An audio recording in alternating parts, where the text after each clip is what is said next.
साथियों नमस्कार। 7 अगस्त 2021 को जब नीरज चोपड़ा ने अपना पहला थ्रो फेंका, मैं उसको लाइव देख रहा था और जब पहला थ्रो 87.5 मीटर पर गया, मुझे उम्मीद नहीं थी। मैं उम्मीद कर रहा था 86 से 86.5 के बीच में शायद भाला जाएगा, लेकिन 87.5 मीटर पर जब भाला गया तो मुझे प्रख्यात शायर वाहिद अली की गज़ल की कुछ लाइनें साथियों याद आई।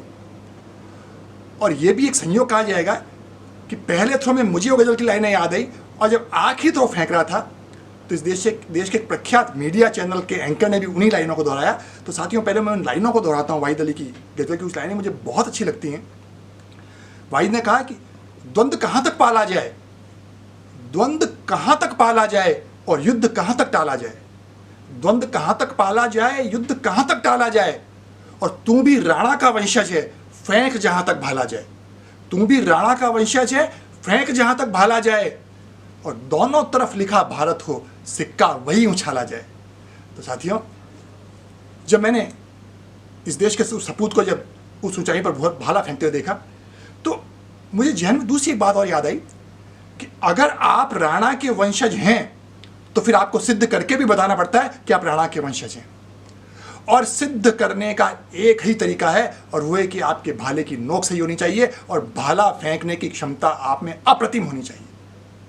और अगर आपने भाला फेंकने की क्षमता नहीं है, अगर आपका भाला अच्छा तैयार नहीं है, तो फिर चाहे आप राणा के वंशज हो, चाहे सुपर राणा के वंशज हो, कोई आपको दुनिया में पूछता नहीं है। और उसके लिए साथियों कहते हैं कि खून, पसीना, त्याग, समर्पण सब कुछ हो और सब कुछ उच्च कोटि का हो, तभी जाकर के आप राणा के वंशज कहलाने के अधिकारी होते हैं। साथियों, जब उसने 87.5 मीटर पर जब भाला फेंका, आपको पता है उस भाले की स्पीड क्या थी? उसकी स्पीड थी 100 किलोमीटर प्रति घंटा। अब जब जो लोग मुझे सुन रहे हैं तो वो सोच रहे होंगे 100 किलोमीटर प्रति घंटा में क्या है। यहां पर क्रिकेट में तो 140 किलोमीटर प्रति घंटा की स्पीड से बॉल आती है, 142 किलोमीटर प्रति घंटा की स्पीड से बॉल आती है बड़े बड़े जो बॉलर्स हैं। लेकिन साथियों, अब मैं आपको अंतर बता रहा हूं कि क्यों नीरज चोपड़ा की वो स्पीड अपने आप में दुनिया की बेहतरीन स्पीड है। पहली बात तो साथियों, जो क्रिकेट की बॉल होती है उसका वजन होता है 163 ग्राम, 163 ग्राम, और इस भाले का वजन है 800 ग्राम। अब आप सोच लीजिए भाला कितना ज़्यादा वजनी है। और क्रिकेट में जब आदमी बॉल फेंकता है तो उस क्रिकेट के पिच की लंबाई होती है 20 मीटर, 20.02। ये जो भाला फेंक रहा है वो 87.5 मीटर पर फेंक रहा है, मतलब 4 क्रिकेट के पिच के बराबर उसकी स्पीड बनी हुई है, तब जाकर ये भाला। और आखिरी 87.5 मीटर पर जाने के बाद भी भाले की स्पीड 100 किलोमीटर प्रति घंटे की रफ्तार से चल रही है। और साथियों, दूसरी बात कि जो क्रिकेटर होता है उसकी जो बॉल करता है और जो भाला फेंकने में जो भाला फेंकता है, उन दोनों की जो बॉडी होती है, उन दोनों की बॉडी लैंग्वेज में बहुत अंतर होता है। भाला फेंकने वाले को भाला फेंकने से पहले अपनी बॉडी को 45 डिग्री तक पीछे ले जाना पड़ता है और पीछे ले जाने के बाद में उसको भाला फेंकना पड़ता है, तब जाकर के भाले की स्पीड आती है। तो साथियों, आपने देख लिया कि किस तरह से उस जाबाज ने कितनी अच्छी स्पीड से उस भाले को फेंका होगा। और साथियों, दूसरी बात, आज भी उस नौजवान की उम्र है 23 साल, और उस 23 साल में वो व्यक्ति यूनिवर्सिटी चैंपियन बन गया, स्टेट चैंपियन बन गया, जूनियर नेशनल चैंपियन बन गया, नेशनल चैंपियन बन गया, एशियन चैंपियन बन गया, कॉमनवेल्थ चैंपियन बन गया और ओलंपिक चैंपियन बन गया। कहते हैं कि जब आप अपनी शारीरिक क्षमता का उपयोग करते हैं तो सारी की सारी सीमाएं आपकी टूट जाती है, सारी सीमाएं आपकी टूट जाती है। न तो उम्र आपके कहीं बाधक आती, ना कोई दूसरी चीज़ें आपके उसमें बाधा आती है। इसलिए साथियों, मैं कहता हूं कि प्रॉपर्टी, पैसा इसमें नहीं, आप अपने आप में इन्वेस्ट कीजिए। और जिस दिन आप अपने आप में इन्वेस्ट कर लेंगे, सारी चीज़ें अपने आप आपको फॉलो करने लग जाएगी। और इसके लिए ज़रूरी यह है कि आपको जुनून में डूबना पड़ता है, पैशन में डूबना पड़ता है। और जिस दिन आपकी पैशन हाई क्लास की हो जाएगी, उस दिन लक्ष्य अपने आप आपके सामने आ जाएंगे, टारगेट अपने आप आ जाएंगे।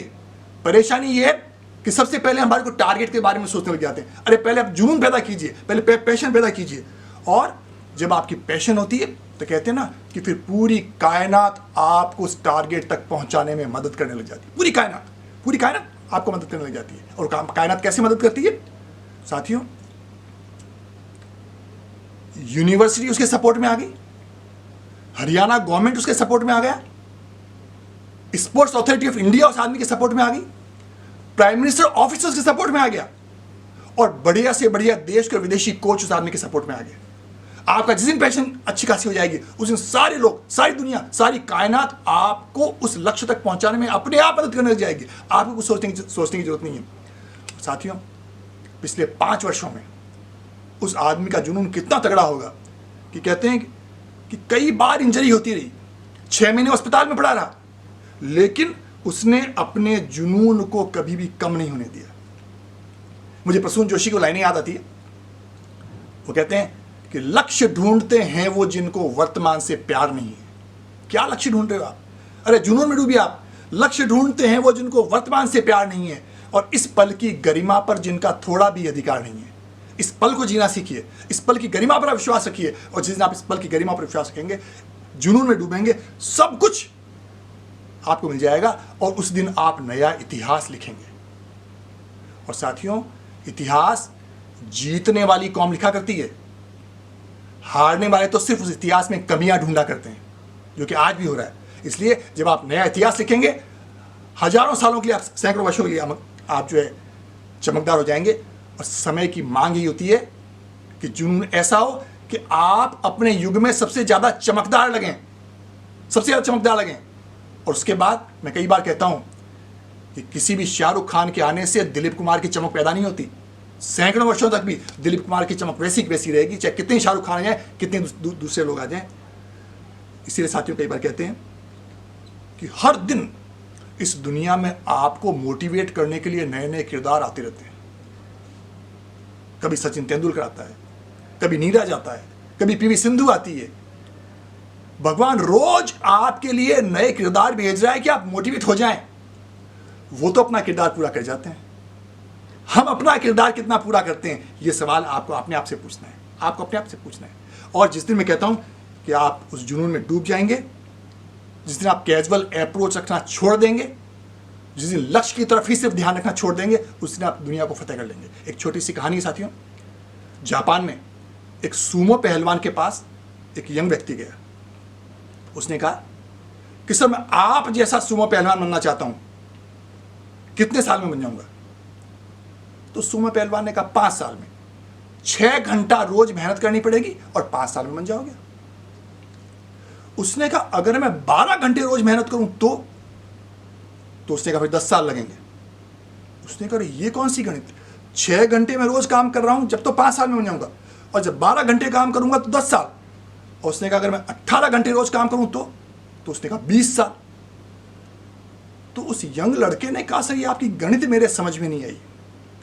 तो सूमो ने कहा कि जब आप 12 घंटे की बात करते हो, 18 घंटे की बात करते हो, तो सिर्फ आपकी नजरों में सिर्फ लक्ष्य रहता है, वो प्रक्रिया आपके लक्ष्य में, आपके दिमाग में नहीं आती। वर्तमान को जब तक जीना आप नहीं सीखेंगे, जुनून में डूबना नहीं सीखेंगे, और खाली सिर्फ लक्ष्य को देखते रहेंगे, तब तक आपको लक्ष्य प्राप्त नहीं हो पाएगा। तो साथियों, वर्तमान में डूबिए, जुनून में डूबिए, पैशन को अपनाइए, और अपने आप पर इन्वेस्टमेंट अच्छा खासा कर दीजिए। वो सब कुछ प्राप्त हो जाएगा जो आज के हमारे हीरोज को प्राप्त हो रहा है। अगले सप्ताह फिर एक नए विषय के साथ आपके समक्ष उपस्थित होऊंगा। तब तक के साथियों, धन्यवाद, नमस्कार।